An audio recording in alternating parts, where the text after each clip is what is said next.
네, 그리스도인의 삶은 하나님을 기쁘시게 하는 삶이다 라고 말씀드릴 수 있습니다.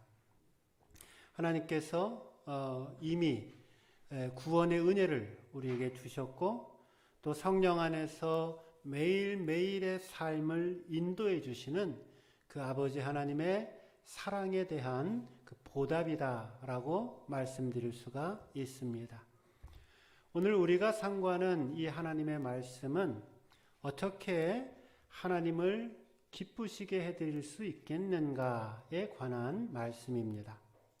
1절과 2절 말씀을 한번 보세요.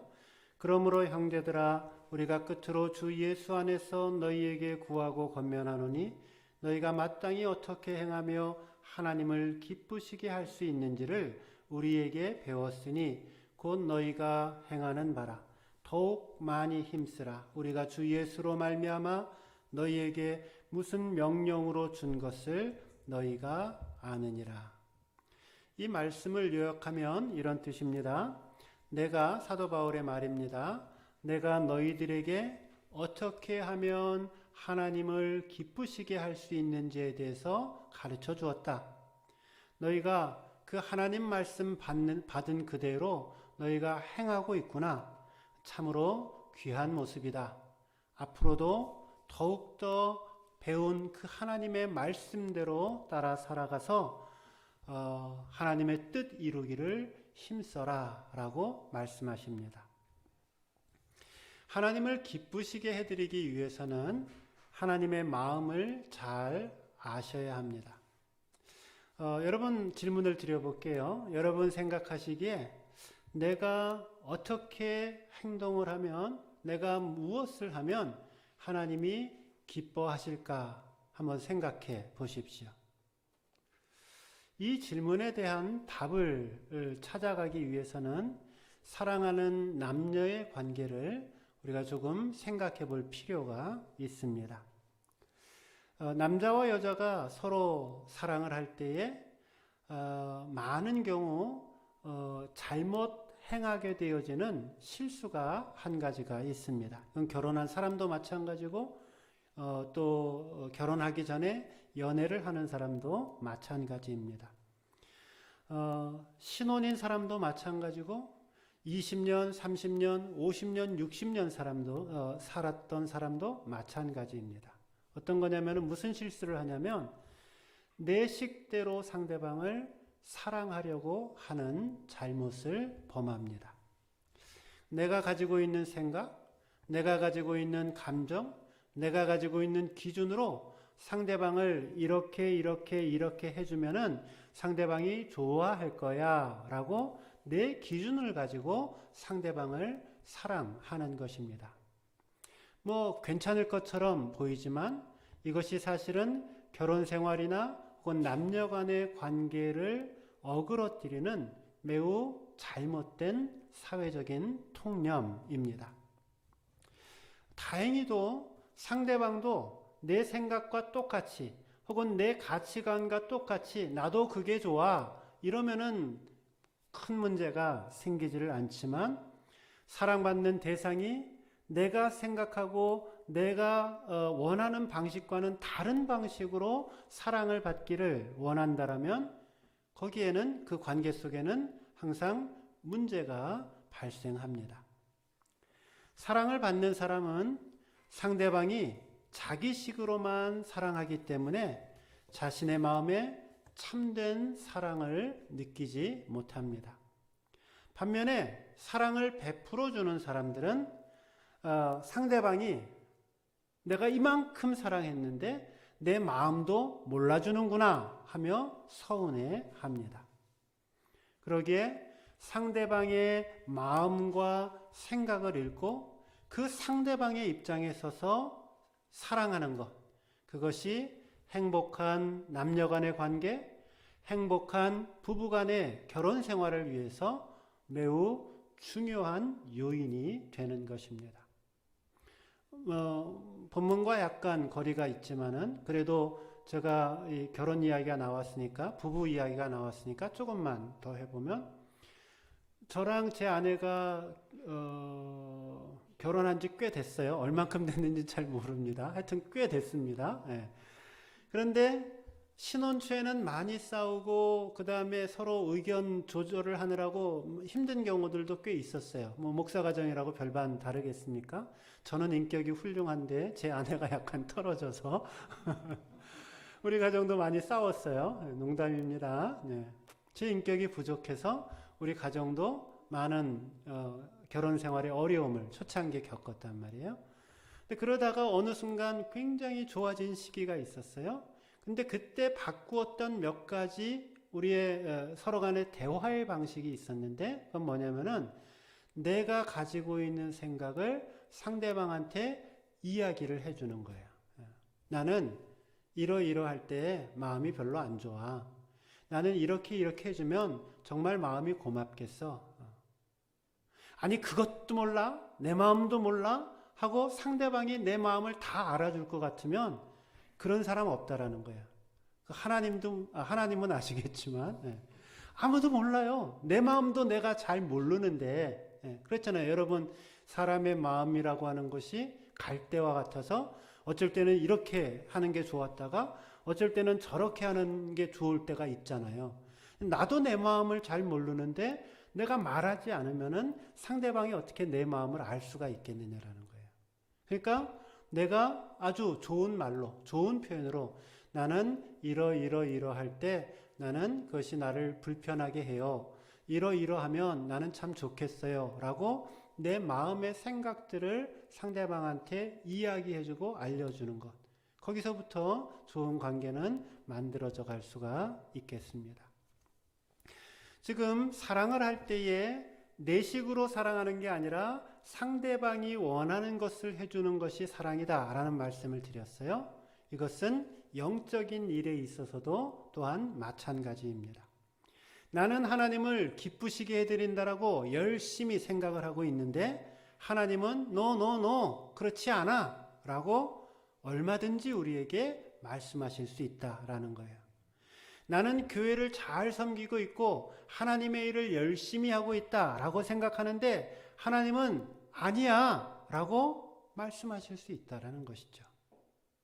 그래서 우리는 여기서 정말 하나님의 마음이 무엇인지, 하나님이 정말 기뻐하시는 것이 무엇인지를 우리는 깊이 묵상해 보아야 합니다. 하나님의 생각, 하나님의 관심은 어디에 있겠습니까? 이거는 몇 차례 제가 말씀을 드렸어요. 하나님의 관심은 사람에게 있다라고 말씀을 드렸습니다. 한번 따라해 볼까요? 하나님은 사람에게 관심을 갖고 계신다. 네.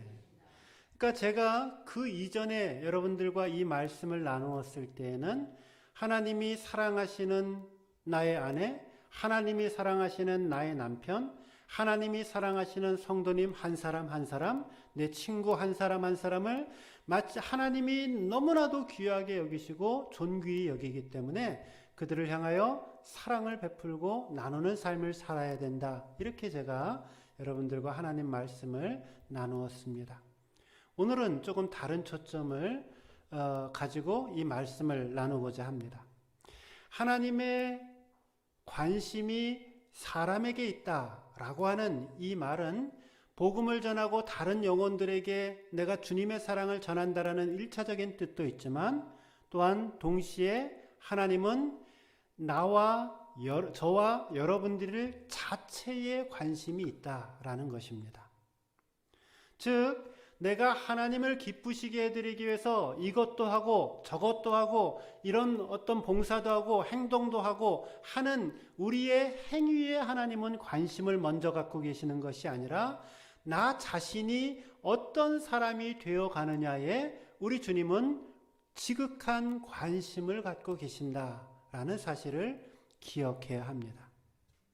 그러니까 저와 여러분이 하나님을 기쁘시게 해드리기 위해서는 나 자신이 삶, 나 자신의 행동, 나 자신의 인격, 내 자신의 영혼 자체에 관심을 갖고 하나님 앞에 나아가야 한다라는 말씀입니다.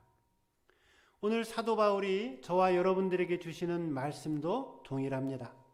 내가 하나님을 기쁘시게 해드리기를 원하느냐? 나의 관심은 너에게 있다. 너가 행하고 있는 어떤 봉사에, 너가 행하고 있는 어떤 헌신에 있는 것이 아니라 너 자체에 나는 관심이 있다라고 말씀합니다. 그러므로 내 삶이 하나님 말씀 앞에 집중하고 하나님 뜻 앞에 집중하고 바른 길을 선택하고 주의 뜻을 따라 살아가는 그 일 앞에 내 인생과 삶을 집중하라 말씀합니다. 바라기는 오늘 주시는 이 하나님 말씀을 잘 받으셔서 저와 여러분 모두가 하나님이 기뻐 받으실 만한 그러한 인격과 믿음과 사람이 되어서 하나님께 진정한 영광을 돌려드리는 저와 여러분 되시기를 주님의 이름으로 축원드립니다. 하나님을 기쁘시게 하는 삶, 첫째, 거룩하고 순결한 삶을 살라입니다. 한번 따라해 보세요. 거룩하고 순결한 삶을 살라. 네. 하나님께서는 저와 여러분의 삶이 거룩하고 순결한 삶이 되기를 원하십니다. 3절 말씀을 보겠습니다. 하나님의 뜻은 이것이니 너희의 거룩함이라 곧 음란을 버리고. 또 7절 말씀도 한번 보세요. 하나님이 우리를 부르심은 부정하게 함이 아니요 거룩하게 하심이니 라고 기록합니다. 그래서 오늘 저와 여러분이 하나님을 기쁘시게 해드리기 위해서는 거룩한 삶을 살려고 힘을 써야 하는 것이고 성결한 삶을 살려고 힘을 써야 합니다. 거룩함은 하나님의 성품입니다. 레위기 11장에 보면 나는 너희 하나님 여호와라. 내가 거룩하니 너희도 몸을 구별하여 거룩하게 하라 라고 말씀하십니다. 특별히 오늘 본문에는 이 거룩한 삶 혹은 성결한 삶과 성적인 순결을 아주 긴밀하게 연결시켜서 말씀하고 있습니다. 거룩하라 말씀하시고 곧이어 3절 말씀 보세요. 하나님의 뜻은 이것이니 너희의 거룩함이라. 거룩함을 이야기하고 그 다음에 곧바로 무슨 얘기를 하고 있어요? 음란을 버리라 라고 말씀합니다. 그러니까 거룩하라고 하는 이 말과 음란을 버리라 라고 하는 이 말은 서로 떨어져 있는 것이 아니에요. 같이 함께 가는 것이라는 말씀입니다. 거룩한 삶과 또 성적인 순결함이 서로 뗄래야 뗄 수 없는 불가분리의 관계에 있음을 성경은 증언합니다. 거룩함이 무엇이냐? 음란하지 않는 것이다. 성적으로 순결한 것이다 라고 말씀합니다. 오늘은 성에 관한 이야기를 조금 함께 나눕니다. 아유 목사님 저는 숟가락 들 힘도 없어요. 뭐 그런 분들은 그냥 안 들으셔도 돼요. 네. 근데 사실 이 성에 관한 문제는 나이랑 상관이 없는 것 같아요. 네. 얼마 전에 문제가 됐던 무슨 모 시장도 나이가 뭐 70 몇 됐잖아요. 네. 그런 거 보면은 나이가 문제가 되지를 않는 것 같아요. 그리고 남녀의 구분도 없는 것 같아요. 그리고 성의 탐닉과 문제에 빠지게 되어지면 젊은 사람이든 중장년이든 혹은 노년이든 할 것 없이 거기에 함몰되어져서 헤어나오지 못하는 늪과 같은 곳에 빠져버리게 됩니다. 요즘 뉴스를 사회면을 보게 되어지면 아주 두 가지 큰 이슈가 있지요. 우리 지난 주간에는 특별히 이 가정폭력에 대한 자녀들에 대한 가정폭력에 대한 기사들이 연일 신문지상을 혹은 TV 방송을 계속해서 내보내고 있습니다. 참 보고 잠깐 들어도 저 사람의 탈을 쓰고 저렇게 할 수가 있겠는가라는 생각이 들 정도로 참 엽기적인 그런 일들이 일어나는 세상입니다. 그리고 또 한두 달 전부터 계속해서 사회적 문제가 됐던 것이 무슨 박사방이니 N번방이니 하면서 성적으로 잘못되어서 죄를 범하고 있는 그리고 그것이 뭐 무슨 나이가 30, 40대가 넘고 나이가 사회에 완전한 성인도 아닌 그 20대에 혹은 10대 후반에 그 어린 아이들이 그 성적인 잘못된 오리엔테이션 때문에 감옥을 가야 되고 사회적 지탄을 받게 되는 그러한 세상 속에 살아가고 있습니다. 제가 두 가지 이야기를 드렸는데요.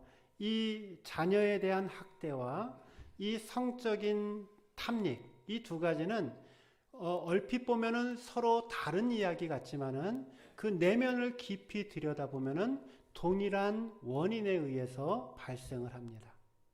그것은 쉬운 말로 하면 사람을 사람으로 보지 않는다라는 것입니다.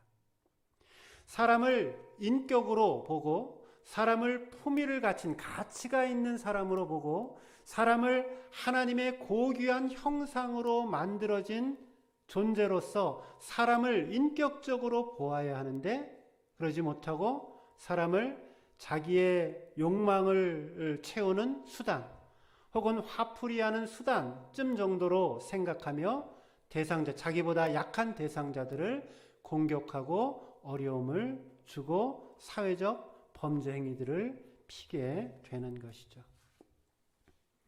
그래서 모든 성적인 타락과 또 모든 성적인 범죄의 가장 그 밑바탕에는 무엇이 있느냐?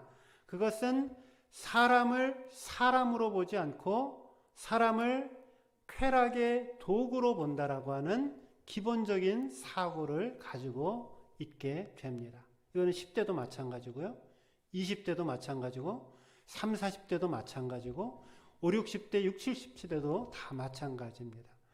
그 성적인 관계가 정상적이고 옳은 것이고 받아들일 만한 것인가 그렇지 않은가라는 것을 구분하는 것은 그 성적인 그러한 어떤 모습들을 통해서 사람을 욕망의 쾌락의 수단으로 여기고 있는가 그렇지 않은가를 보시면 알 수 있게 된다라는 것입니다. 성은 그 자체로 나쁜 것이 아닙니다. 옛날에는 그렇게 가르쳤어요. 그래서 제가 중고등학교 때만 해도 성은 나쁜 것이고 이성교제는 하면 안 되는 것이고 여자들이랑은 말을 섞으면 안 되는 것이고 그래서 제가 고등학교 때까지는 여자랑 말도 제대로 못 썼다가 대학교 신학교 가서 처음 여자를 만나게 되어지고 그 여자가 만나서 지금 저랑 같이 살고 있는 거 아니겠습니까? 예. 옛날에는 이 성에 관한 것을 부정적으로 가르쳐 줬단 말이에요.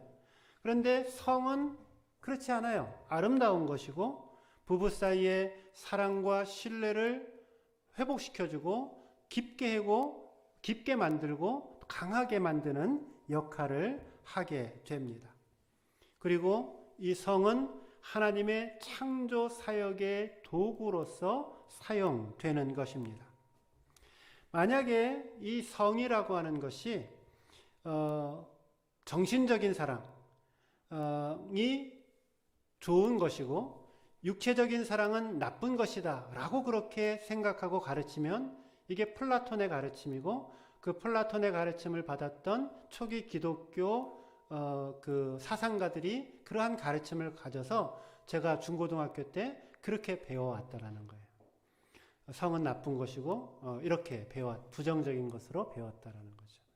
그런데 만약에 정신적인 사랑은 가치가 있는 것이고 육체적인 사랑은 나쁜 것이고 죄악적인 것이다 라고 그렇게 생각을 하면 100년만 지나면은 이 땅에는 인간이라고 하는 존재는 하나도 없이 다 사라지고 말게 되는 그러한 결과를 빚게 되게 마련인 것이죠.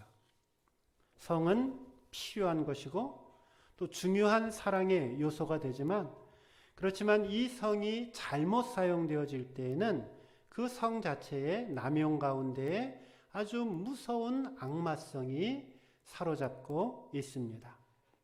한번 뚝이 무너지면은 걷잡을 수 없을 정도로 물이 그 범람하듯이 이 성에 대한 잘못과 그 유혹 속에 내가 한번 들어가게 되어지면 온갖 파괴적인 고통과 불행과 후회 가운데 우리의 인생이 들어가게 된다라는 것입니다. 성경에 보면은 이 성의 남용과 또 그 하나님의 심판에 관한 이야기가 많이 등장을 합니다. 제일 유명한 게 뭐예요? 소돔과 고모라 땅. 그 땅이 왜 심판을 받았죠?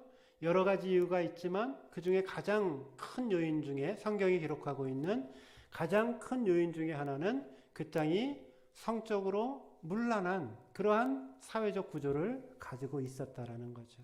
심지어는 동물이랑도 수간을 하고 성을 바꾸어 가면서 관계를 맺고 성적으로 아주 문란한, 그래서 그 하나님의 사자가 그곳에 들어갔을 때 우리와 함께 하자라고, 그게 그 성적인 행위를 말하는 거거든요.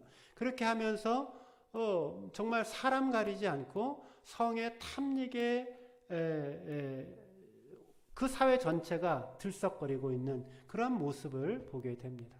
하나님이 그냥 보실 수가 없어서 불과 유황으로 그 땅을 심판하시고 그 땅에 생명체라고는 하나도 남지 않도록 그 땅 전체를 하나님의 심판의 불로 태워버리고 맙니다.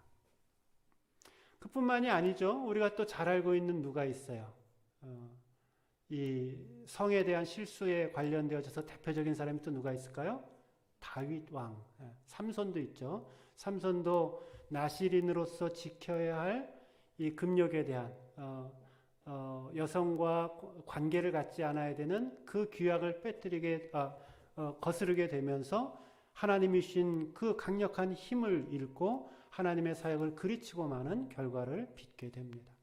다윗은 말할 것도 없죠. 그 잠시 잠깐의 성에 대한 탐욕을 통해서 그 욕심이 그 마음속에 들어와서 자기의 충성스러운 부하를 죽음에까지 내몰고 또 나중에 자신의 인생 가운데 정말 씻을 수 없는 치욕의 사건으로 기억하고 많은 그러한 잘못을 범하게 됩니다. 그래서 우리는 성을 잘 관리해야 됩니다. 지금 거룩이라는 것과 성에 대한 것은 같이 간다라고 말씀을 드렸어요. 성은 말씀드렸듯이 하나님이 인간에게 주신 분명한 축복이고 선물입니다. 그러나 그 성을 잘 관리하지 않으면은 그것이 내 인생의 쓴뿌리가 되어지고 가정의 쓴뿌리가 되어지고 사회의 쓴뿌리가 되고 맙니다. 간음하지 말라라고 하는 이 주님의 명령은 하나님이 저와 여러분을 가지고 있는 삶에 대한 행복이나 축복을 빼앗기 위함이 아닙니다. 오히려 우리의 가정을 튼튼하게 만들고 그 사랑의 울타리를 지켜주시고자 하시는 하나님의 귀한 사랑의 섭리입니다. 혹시 성 문제와 관련되어져서 실패하신 적이 있으십니까? 혹은 지금도 내가 버젓이 주님 앞에 나와서 고개 들고 예배 드리고 있지만 내 삶을 돌아보면은 나는 수도 없는 성적인 죄와 잘못 속에서 그렇게 오늘도 살아가고 계십니까? 그렇다고 하면 하나님 앞에 내 있는 모습을 그대로 가지고 나아가고 회개의 자리로 나아가시고 머리에 죄를 뒤집어 쓰시고 주님, 나의 부족함, 나의 연약함을 주님 앞에 내어놓습니다. 하나님, 나를 새롭게 하여 주옵소서. 주님의 정결한 우슬초로 나를 씻어주시고 내가 정직하고 새로운 영으로 깨끗한 영으로 다시금 태어나게 하여 주옵소서. 기도하며 나아가야 합니다. 바라기는 오늘 내 삶이 깨끗하고 순결한 삶을 살아가서 하나님이 허락하시는 그 행복이 내 삶 속에 또 우리의 가정의 삶 속에 가득히 차고 넘치기를 주님의 이름으로 축원드립니다. 하나님을 기쁘시게 하는 삶 두 번째, 서로 사랑하라입니다. 9절 말씀을 보세요. 여러분들 읽어주시면 고맙겠습니다. 9절 시작.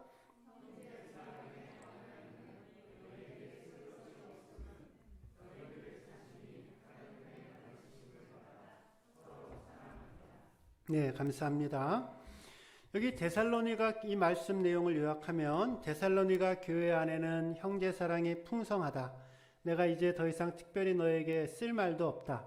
그러므로 지금 성도들과 나누고 있는 그 사랑을 마음껏 앞으로도 더욱더 많이 사랑하라 말씀합니다.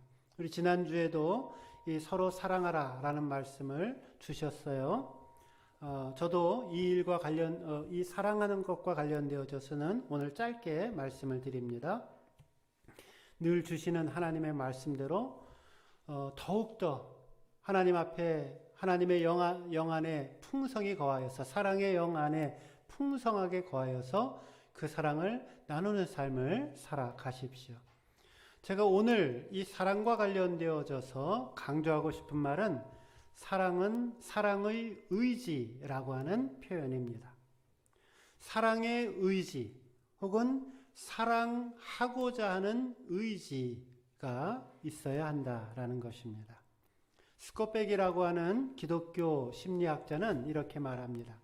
참 사랑은 감정으로부터 나오는 것이 아니라 우리의 의지로부터 나오는 사랑이다라고 말씀합니다. 저도 이 말씀이 맞다라고 생각을 합니다. 우리는 흔히 내 마음이 뜨거워지고 가슴이 설레고 그것을 참 사랑이다 생각하지만 사실은 감정에 이끌리는 사랑은 참 사랑이 아닙니다. 왜냐하면 그 감정에 이끌리는 그 사랑은 감정이 식어지게 되어지면 함께 그 사랑도 식어지기 때문입니다. 그렇지만 진정한 사랑은 제가 남녀간에도 마찬가지고 목회자와 성도의 사이 관계에도 마찬가지인 것 같아요. 그래서 어떤 분들은 이제 목회를 하면서 여러 사람들을 만나다 보면은 막 저를 남자든 여자든 저를 막 마음으로 좋아하시는 분들이 계세요. 그게 꼭 뭐 이성적인 관계 그런 게 아니라도 목사님이 좋아요 하고 저에 대해서 좋은 감정을 갖고 있는 그런 분들을 종종 사실 자주 만나죠. 뭐 여러분 저 싫어하지 않잖아요. 예. 저를 좋아하신단 말이에요. 예.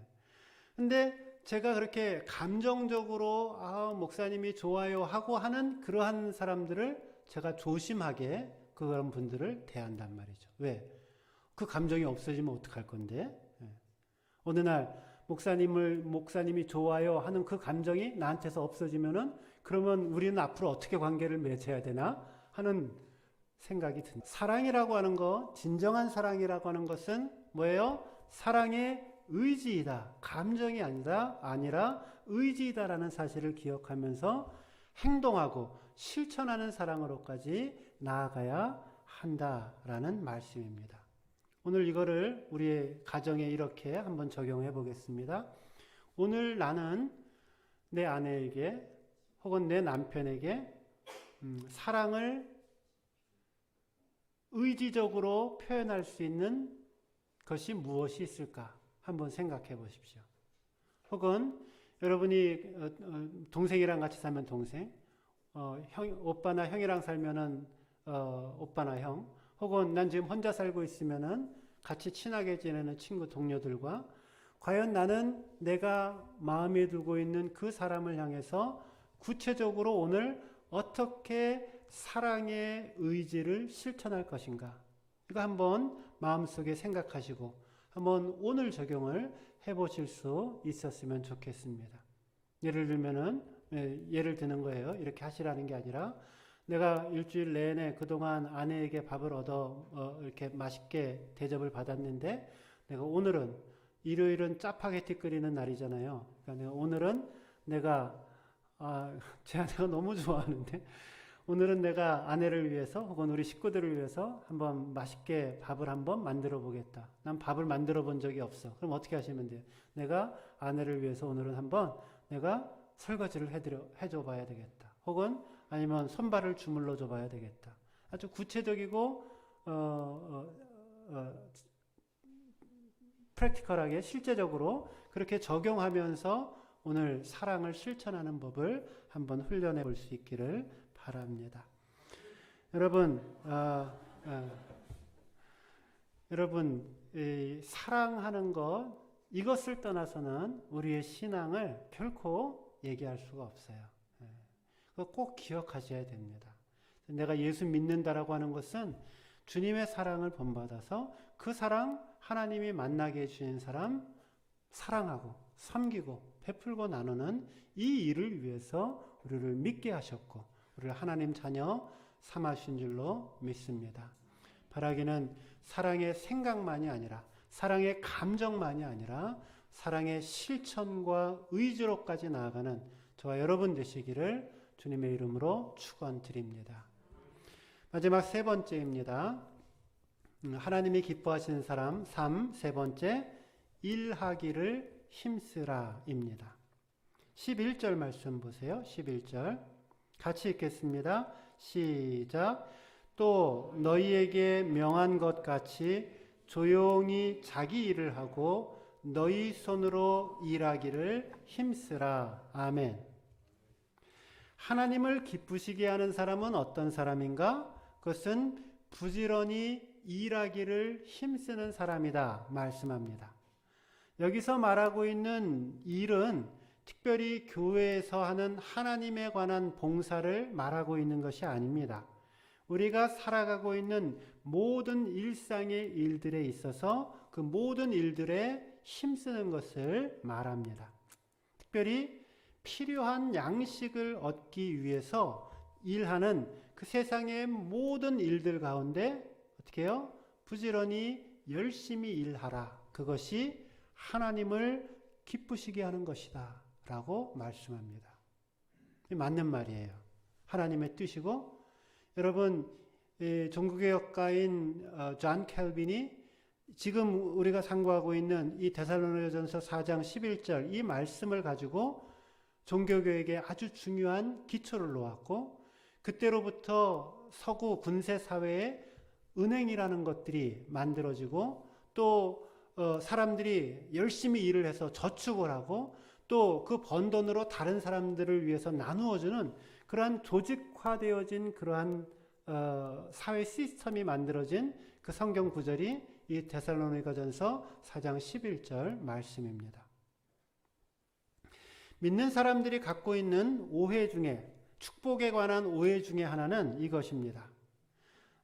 그저 아무런 걱정 없이 내가 하나도 일 안 하고 먹고 사는 거 그것이 축복이다라고 생각을 합니다.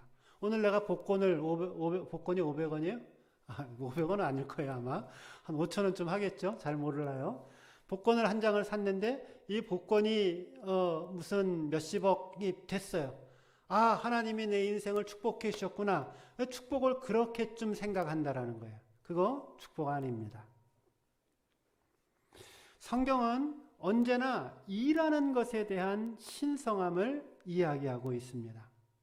열심히 일을 하고 애를 쓰고 그래서 필요한 양식을 오늘의 양식을 내가 얻는 것 이것이 하나님이 주신 축복이다 라고 말씀을 합니다.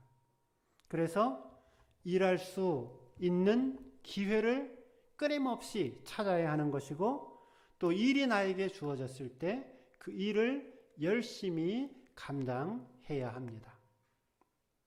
여기 21절 말씀에는 일의 원칙에 대해서 다음에 세 가지를 제시합니다. 첫째 뭐라 그러냐면 조용히 하라. 일을 할 때 조용히 하라 라고 말합니다. 두 번째는 뭐라고 얘기를 하냐면 자기 일을 하라 라고 이야기를 해요. 세 번째 뭐라 그래요?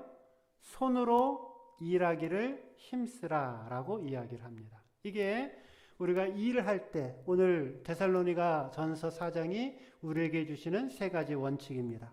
첫 번째 조용히 하라. 이 좀 어렵죠.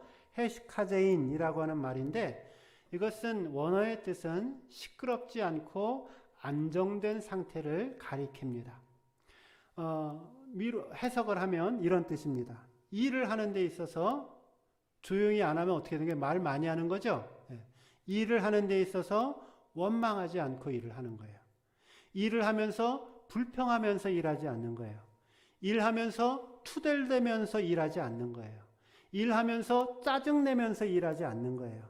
그것이 이 헤시카제인 조용히 일하라 라고 하는 말의 뜻입니다.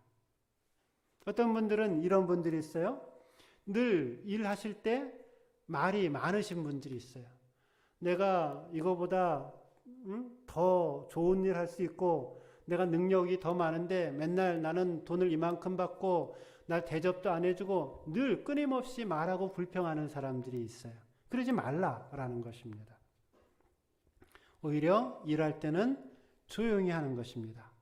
감사한 마음으로 하는 것이고 그렇게 내가 조용히 일할 때 하나님의 때에 우리의 인생을 더 높이시고 더 크게 사용하시게 됩니다.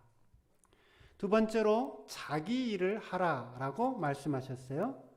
이 말의 의미는 자신은 일하지 않고 다른 사람들이 일한 걸 가지고 밥 먹고 살려고 하지 말라라는 것입니다. 열심히 일을 해서 내가 먹을 양식을 구하라라는 것이에요.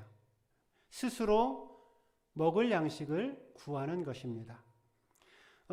이제 몇 달 후에 한두 달 후에 살펴볼 데살로니가 후서 3장에 보면은 너희 먹을 것을 자기 양식을 스스로 먹으라 라고 하는 말이 있습니다. 스스로 먹을 것을 구하는 것이죠. 여러분, 자기 양식을 스스로 구하라. 이것은 참으로 중요한 말입니다.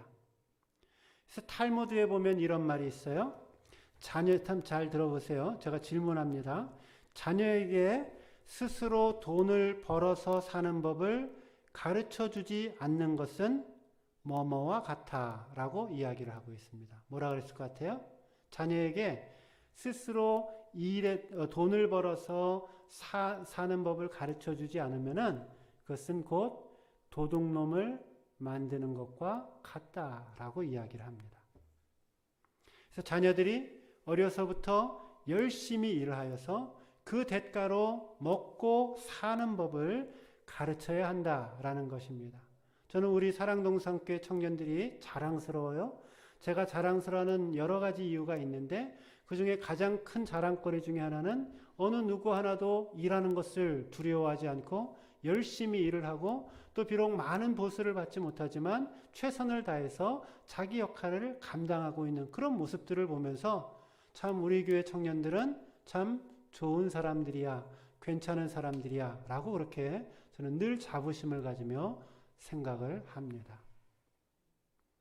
그래서 열심히 일을 하고 자기 일을 해서 내가 일해서 내 양식을 먹지 못하면은 그럼 어떻게 되는 거예요? 누군가가 일해서 버는 양식, 남의 도움과 남의 수고를 빌어서 내가 내 입을 채우려고 하는 그러한 인생밖에 살 수 없는 것이죠. 땀을 흘려서 열심히 하나님이 우리에게 힘 주시고 기회 주실 때까지 열심히 일해서 먹고 사는 인생이 되어야 합니다. 세 번째로 손으로 일하기를 힘쓰라 라고 이야기를 했어요. 이건 뭐 어려운 말이 아니죠. 손으로 일하기를 힘쓰라. 무슨 말이에요? 부지런히 일해라 라는 것입니다. 여기서 사도 바울은 믿는 그리스도인들이 충성스럽고 또 근면하게 노동을 할 것을 이야기하고 있습니다. 성경에 나오는 수많은 인물들을 보게 되어지면 하나님이 사용하시기 이전에 그들은 각양각색의 직업들을 가지고 있었고 각각의 직업들 속에서 성실하게 열심히 일했던 사람들을 하나님은 그들을 택하셔서 하나님의 일을 맡겨 주셨습니다. 저는 이 일은 지금도 변하지 않는 하나님의 사람 선택의 원리라고 저는 생각을 합니다. 단지 마음만 가지고 하나님의 일을 할 수가 있는 것이 아니에요. 우리가 우리 인생 앞에 놓여져 있는 그 작고 세상적인 일들 앞에 열심히 일하고 충성스럽게 일하고 빵꾸가 안 나고 그런 모습들을 보면서 하나님이 야 너는 이제 내일 해도 되겠구나 라고 하나님의 일도 맡겨주신다라는 것이죠. 그래서 오늘 우리에게 놓여져 있는 이 삶의 여러 영역들, 그 삶 속에서 최선을 다해서 열심히 일하는 삶의 모습이 있어야 합니다. 나에게 주어진 작은 일을 잘 감당을 하고 성실하게 감당을 하면 그 다음에 하나님은 우리에게 조금 더 큰 일을 맡겨주십니다. 우리 교회 사장님도 있고 우리 교회 뭐 전무님도 있고 또 돈 잘 버시는 분들도 계시고 뭐 의사 선생님도 있고 뭐 국영기업 다니는 사람도 있고 하는데 그분들이 그냥 어느 날 갑자기 학교 졸업하고 혹은 대학 졸업하지 않으신 분들도 계시는데 고등학교 졸업하고 어느 날 갑자기 보니까 무슨 대기업의 임원이 돼 있다거나 혹은 무슨 사장이 돼 있거나 이런 경우는 하나도 없다라는 거예요.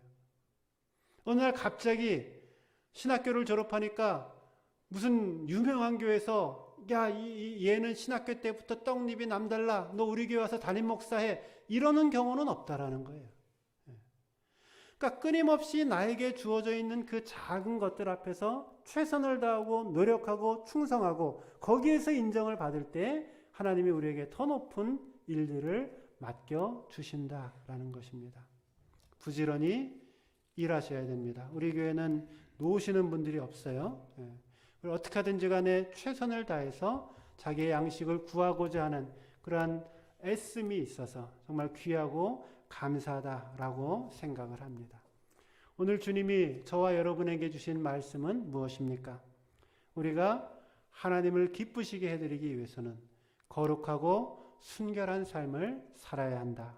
그리고 서로 사랑하는 삶을 살아야 한다. 그리고 일하기를 애쓰고 힘쓰고 기뻐하며 살기를 원하고 계십니다. 바라기는 저와 여러분 모두가 깨끗한 영혼과 육체를 소유하시고 사랑의 수고를 마다하지 아니하시고 또 열심히 매사에 일하는 사람이 되어서 하나님을 기쁘시게 해드리는 하나님의 마음을 흡족하게 해드리는 인생 되시기를 주님의 이름으로 축원드립니다. 기도하겠습니다.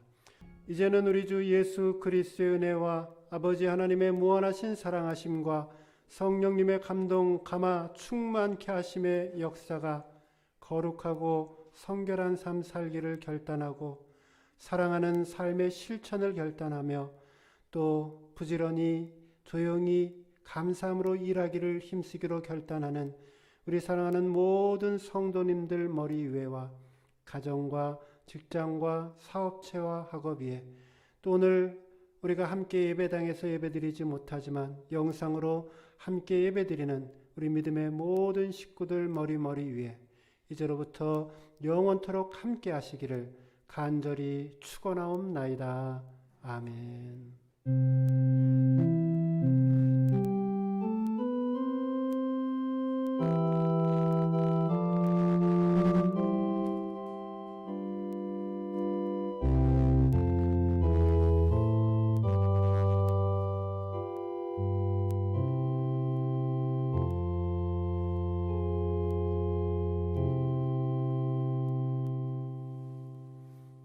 한 주간도 주 안에서 승리하시고 오늘 간식은 성미부에서 제공해 주셨습니다.